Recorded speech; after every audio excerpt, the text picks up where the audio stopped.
vaccines, which we don't have enough of right now, and also more testing and quicker testing for the community.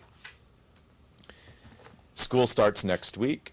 I've got 2 little kids that are enrolling in public schools next week. For Del Valley, it has already started. We're already seeing cases not just in local men, but also in women and children here in Austin and Travis County. I'm going to just quote from the Department of State Health Services, the Texas Department. Monkeypox is a serious illness which can be painful and require hospitalization.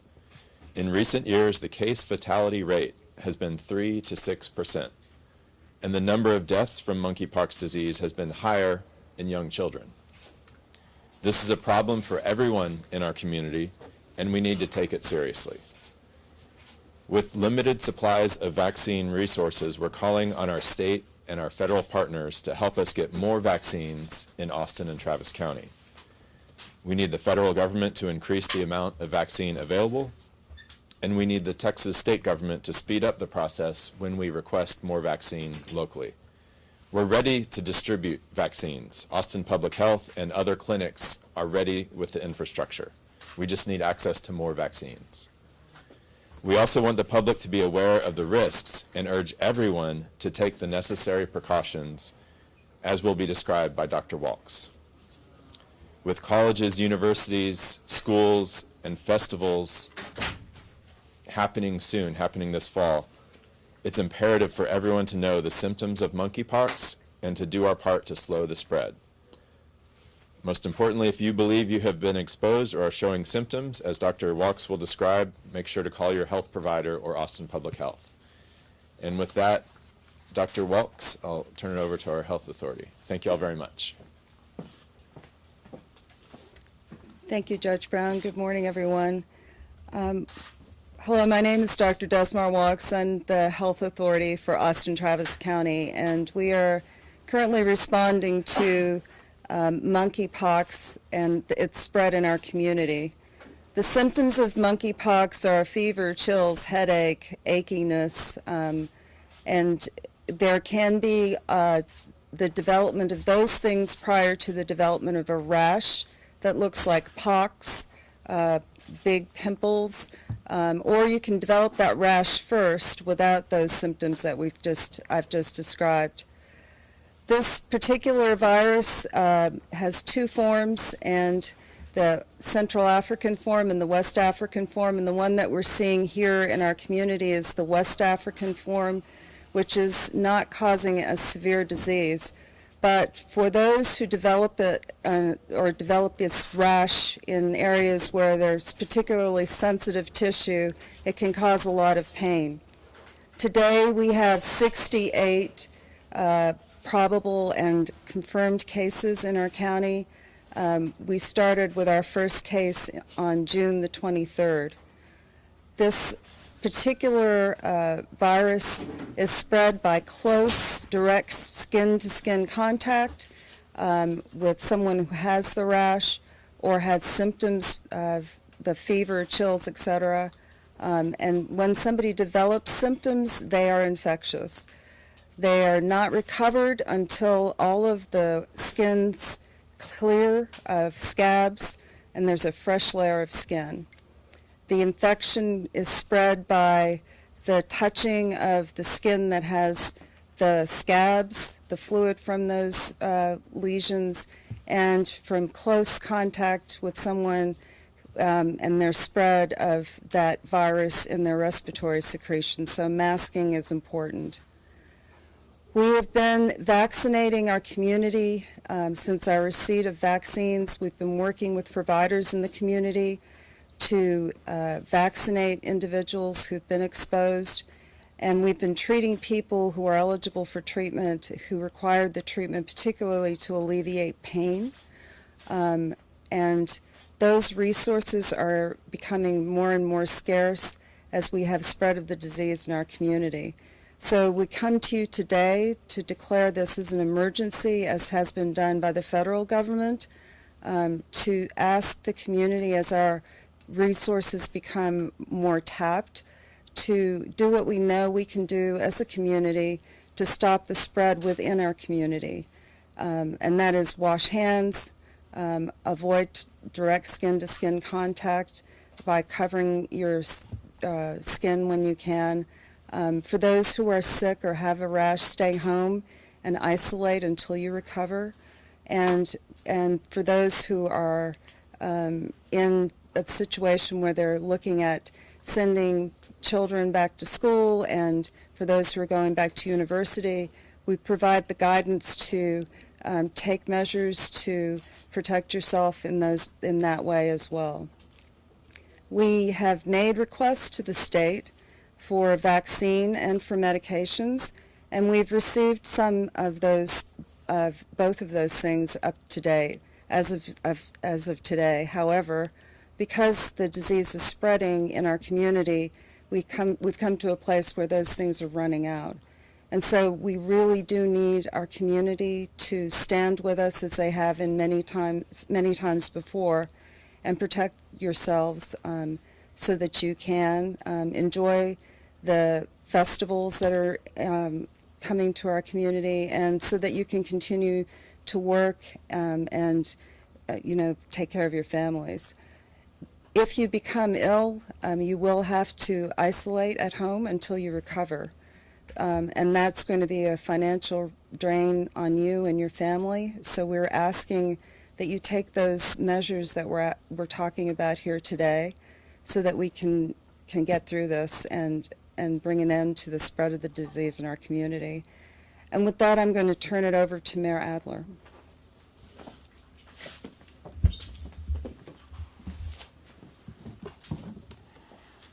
Thank you all for being with us today.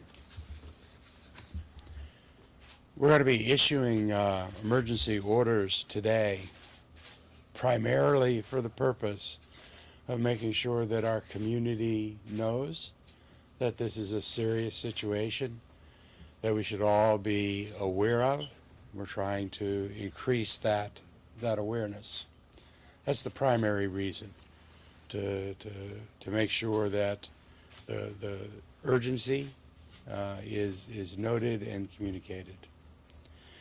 At the same time, we're doing that so that people can adjust their behaviors so as to limit the spread or the potential for spread in the community. This began in isolated incidents, grew in certain social communities, but it is now clear it is spreading across all communities. I think the last numbers I heard, there were 9 women and 1 child in Texas that has been confirmed. We know that it is here in our county, in our state. As of 5 p.m. on July 29th, I think there were 351 confirmed cases, and there have been 48 confirmed or probable cases here in Austin, Travis County. Austin Public Health has received 3,154 of the 56,000 doses of vaccine available nationwide during the first phase. And I understand there are subsequent phases to come. But that means that we've gotten a pretty large proportion of the vaccine available nationally, and it is not enough. We need the federal government to do everything it can to increase availability of medicine and vaccine to our community and to others. The other reason that you enter an emergency order like this is so that we're in line and we can recover costs and reimbursement. And certainly our community has started to expend greater funds for outreach and for helping people get a treatment that's available.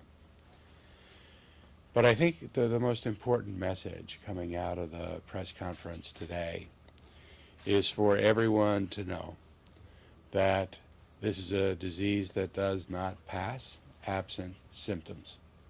But with symptoms, this is a disease that is contagious and can pass.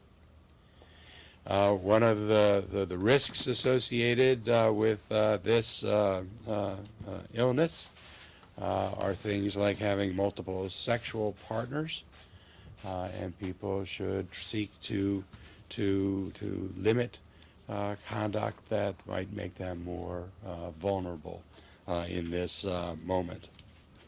Taking lessons from past epidemics, we're asking residents, especially those that are at greatest risk because of their community or social networks or their personal disposition or health, to be aware of the situation and to take steps to protect themselves and those around them.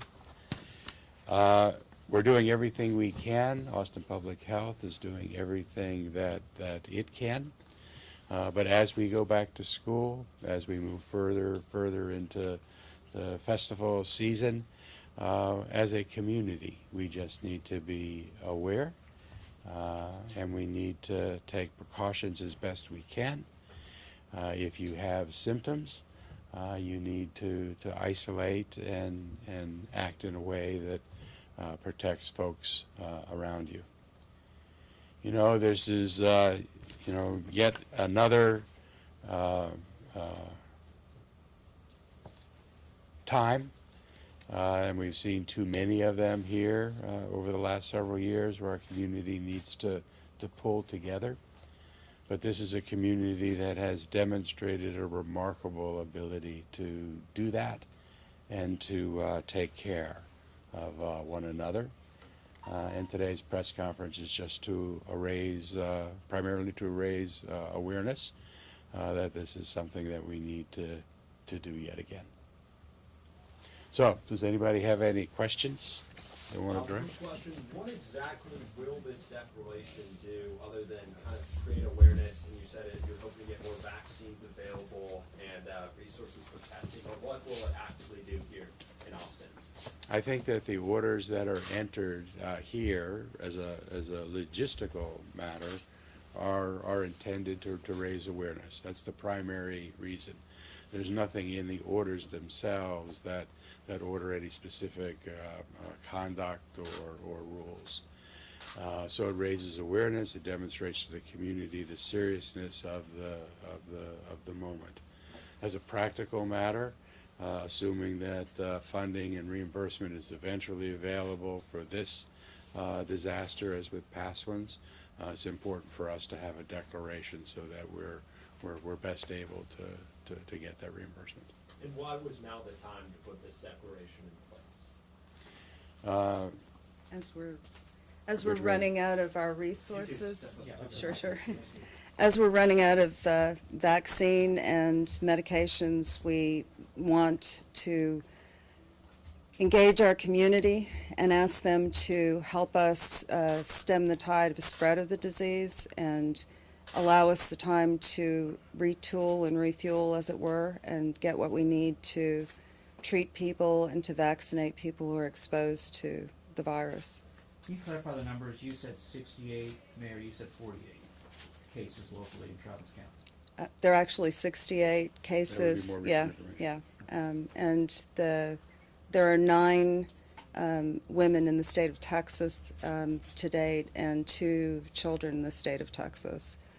So this is something that's not just confined to one segment of our community, and we knew that was possible as the disease spreads. It can spread across the population, so we need to take steps to protect ourselves. Why has the rollout of the vaccine been so slow? Is it the state, the federal level? And we've been through this before with vaccines. It's just taken a while to get down here. The vaccine itself is actually manufactured in Denmark, and we had limited supply here at the outset of this outbreak, and we're waiting for more to be produced, and when it arrives, it will be distributed accordingly by the federal government. So considering the limited supply, who can get the vaccine? The vaccine is being given to people who have been exposed to a known positive case of monkeypox, and to those who have been in as a priority one. And then the second priority is for people who've been in a venue or at an event where they may have been exposed. And that's where our epidemiology team and our disease surveillance team comes in, because they call each and every case and identify those who've been exposed to them, who've had close, prolonged contact, so that we can distribute the vaccine to the most at-risk individuals in that scenario. And is it for any age group, and also people that have had a smallpox vaccine, would they be protected? There is protection from the smallpox vaccine. In fact, this is a smallpox vaccine that's been given an extended use for the purposes of this outbreak. We don't know the duration of the protection that's given by the smallpox vaccine that many in our community have had at earlier age, a long time ago. So it's still important for us to take the protective steps that we're talking about today. So the current vaccine that's given, which one is it, and what age groups can get it if they meet that criteria? It can be given to children, and it is, what was the second part of your question? Which vaccine exactly is it? We're using the Jenios vaccine, which is a viral non-replicating vaccine. You're welcome. Are there any women and children in Travis County that have been diagnosed? Not at this point. Can you describe some of the symptoms? Some of the accounts that I've been reading sound pretty awful pain. Can you talk about some of that? What severity we're talking about? The pain can be quite excruciating, particularly if it's in the mouth or on the genitalia or anal areas, because those are really sensitive mucosal surfaces, linings. So anybody that's having those symptoms or has lesions in those areas, they're the ones that are experiencing the pain. It's also problematic if you get this particular virus in your eye. So those people that have those particular anatomical areas that are involved are prioritized for receipt of the oral pill form of the tecovirimat that we've received from the state. Okay, last question. You guys mentioned festivals. We do have Austin Pride coming up next weekend. During Pride Month, a lot of people were saying that the virus was fueled by those types of celebrations. Is there any concern about that next weekend or any upcoming festivals we might have with close skin-to-skin contact? So I pose it a different way. The virus spreads when we don't take the action that we need to protect ourselves. So if we do what we need to and stay home if we're sick, wash our hands, wear a mask if we're going to be in really close face-to-face contact for prolonged periods of time, we'll be able to continue to conduct our lives in a safe manner. But it's going to be up to us. It's not up to the virus. So we got to do what we need to do to protect ourselves. And I also want to point out that for most people, this is a self-limiting disease. You have it for, albeit a lot of time, it's 21 to 28 days. But it's not like COVID where people initially were getting so sick and in the hospital and dying. This is usually self-limited. It's more problematic for people that are getting it in the mouth and in areas where it's painful. And it's more problematic for people who are pregnant because they can pass it to their fetus, for children who are under the age of 8, for people whose immune system is not able to protect them as well. So those are the individuals that are going to be prioritized for treatment with our oral antivirals. But overall, we just don't want to have to be taken out of commission for a long period of time because we've gotten this. You know, smallpox was in our community a long time ago, and we eradicated it with vaccine. So vaccine's going to help us, and if we can just hunker down for now until we get vaccine and protect ourselves right now, when we get vaccine, we'll start vaccinating people and we'll weather this. But it's going to be important that we take the steps we need to protect ourselves. Thank you guys, appreciate it. Has anyone been hospitalized though of those numbers? We've had one person who was in hospital overnight due to uncontrolled pain and mild skin infection, but that's the only one. Thank you all. Thank you all very much. Thank you.